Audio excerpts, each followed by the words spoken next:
Hello दोस्तों, मेरा नाम है मुनीर हैदर और आप देख रहे हैं Munir Haider official YouTube channel. और जनाब बाबर आजम 16 रन्स के साथ क्रीज पर मौजूद हैं और बहुत लंबे टाइम के बाद, बहुत लॉन्ग टाइम के बाद हम लोग ये देखेंगे कि बाबर आजम जो है वो एक दिन का इख्तिताम हुआ है तो वो लास्ट पर जब गए हैं तो वो नॉट आउट गए हैं और अगला दिन का आगाज़ होगा तो बाबर आजम जो है वही बैटिंग करने के लिए आएंगे। तो हमने ये काफ़ी लॉन्ग टाइम के बाद ये चीज़ हमने देखी है कि बाबर आजम इस तरह से डे के इख्तिताम पर जो है वो नॉट आउट गए हैं और अब वो 16 रन्स पर खेल रहे हैं। 34 गेंदें उन्होंने खेली हैं, 2 चौके लगाए हैं, 47 की उनकी स्ट्राइक रेट है। लेकिन क्या बाबर आजम अच्छी लय में लग रहे थे, उस पर हम लोग डिटेल के साथ बात करते हैं। अगर आप लोग पहली बार मेरे चैनल पर आए हैं तो भाई वीडियो को लाइक और चैनल को सब्सक्राइब अब दोस्त लाजमी से कर दीजिए। पहली इनिंग्स जब बाबर आजम ने आगाज़ किया था तो पहले ही बॉल पर उन्होंने कार्बन बोस को बाउंड्री लगाई थी, चौका लगाया था और उसके बाद जो है वो 10 मजीद उन्होंने गेंदें और खेली और वो 10 की 10 जो है वो डॉट बॉल्स थी।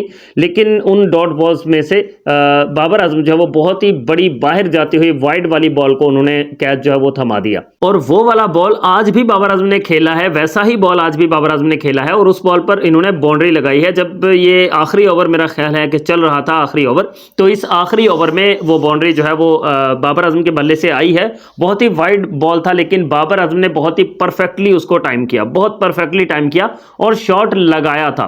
पहली इनिंग्स में बाबर आजम ने इसी तरह का बॉल था, बाहर जाता हुआ बॉल था, 6 से 7 स्टंप पर जाता हुआ बॉल था, लेकिन बाबर आजम ने शॉट नहीं लगाया था बल्कि जाते हुए बॉल को ऐसे आगे से बल्ला जो है वो टच कर दिया था और सीधा स्लिप फील्डर के हाथों में चला गया था। तो अब ये जो बाबर आजम का एक शॉट आया था लास्ट पर, इससे बाबर आजम का कॉन्फिडेंस जो है वो काफी बूस्ट हुआ है। लेकिन बाबर आजम ने आगाज जो है वो अच्छा नहीं किया। आज भी बाबर आजम के बल्ले से 2-3 ऐसी चीजें, ऐसी शॉट्स जो है वो निकली हैं कि जिन पर बाबर आजम जो है यूं समझ लें कि किस्मत ने उनका साथ दिया है और वो बच गए हैं। एक वही वाला बॉल जो मतलब बाबर आजम ने बिल्कुल टांगों के बीच में बॉल था, उसको ऑन साइड पर इधर खेलने की कोशिश की थी, डाउन द लेग साइड खेलने की कोशिश की, लेकिन वो बॉल जो है वो निकला और सीधा जो है वो स्लिप फील्डर के हाथों में से और गली के बीच में से वो चला गया। मतलब 3rd या 4th स्लिप थी, वहां पर दोनों फील्डर्स के बीच में से वो बॉल निकल गया। ऑलमोस्ट वो कैच तो नहीं था, ये कहना बिल्कुल गलत है कि वो कैच था, लेकिन ऐसा भी नहीं है कि वो कैच हो नहीं सकता था या वो कैच था नहीं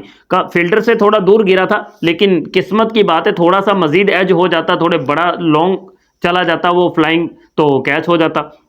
उसके बाद एक बार फिर से ऐसा ही हुआ, उसी ओवर में तीसरे चौथा बॉल जो था, उस बॉल पर फिर से वैसा ही बॉल जो है उसने बॉलर ने डाला और वो मतलब फर्स्ट स्लिप से थोड़ा सा पीछे गिर गया। स्लोअर बॉल था जिसकी वजह से वो फील्डर तक पहुंच नहीं पाया। और फिर उसके बाद एक और शॉट बाबर आजम के बल्ले से ऐसा आया था कि जो मतलब इनसाइड एज लगकर जो है वो बीच में से लेग साइड पर जो थर्ड मैन होता है उसकी तरफ वो चला गया था। तो मतलब बाबर आजम से 3-4 जो है वो शॉट्स ऐसे आए हैं कि जो मे बी के बाबर आजम का विकेट वहां पर जा सकता था। लेकिन हम सब लोग ये जानते हैं कि बाबर आजम को अगर रन्स करने हैं तो साथ में बाबर आजम को लक भी चाहिए। बाबर आजम को किस्मत को बाबर आजम का साथ भी देना पड़ेगा ताकि बाबर आजम जो है वो अच्छे रन्स कर सकें। और ये एक अच्छी अपॉर्चुनिटी है बाबर आजम के पास, ये एक अच्छी अपॉर्चुनिटी है कि नए दिन का आगाज होगा और बाबर आजम जो है वो बल्लेबाजी करने के लिए आएंगे और मतलब यूं समझ लें कि शाइनी डे होगा तो बाबर आजम अच्छे रन्स जो है वो कर सकते हैं। और बाबर आजम को कल रन्स करने हैं क्योंकि पाकिस्तान की क्रिकेट टीम जितनी मुश्किल सूरत हाल में इस वक्त है, जिस तरह से पाकिस्तान की टीम बैकफुट पर जा चुकी है, जिस तरह से 211 रन पर ऑल आउट हो जाने के बाद और 180-90 पर 7 विकेटें लेने के बावजूद 300 से ऊपर रन साउथ अफ्रीका करने में कामयाब हुआ, तो पाकिस्तान को काफी ज्यादा प्रेशराइज उन्होंने कर दिया था। लेकिन अब बाबर आजम ही हैं कि जो पाकिस्तान को मतलब इस प्रेशर सिचुएशन से निकाल सकते हैं और पाकिस्तान को एक अच्छी लीड दे सकते हैं, एक अच्छा टारगेट जो है वो सेट करके दे सकते हैं साउथ अफ्रीका के खिलाफ पाकिस्तान को।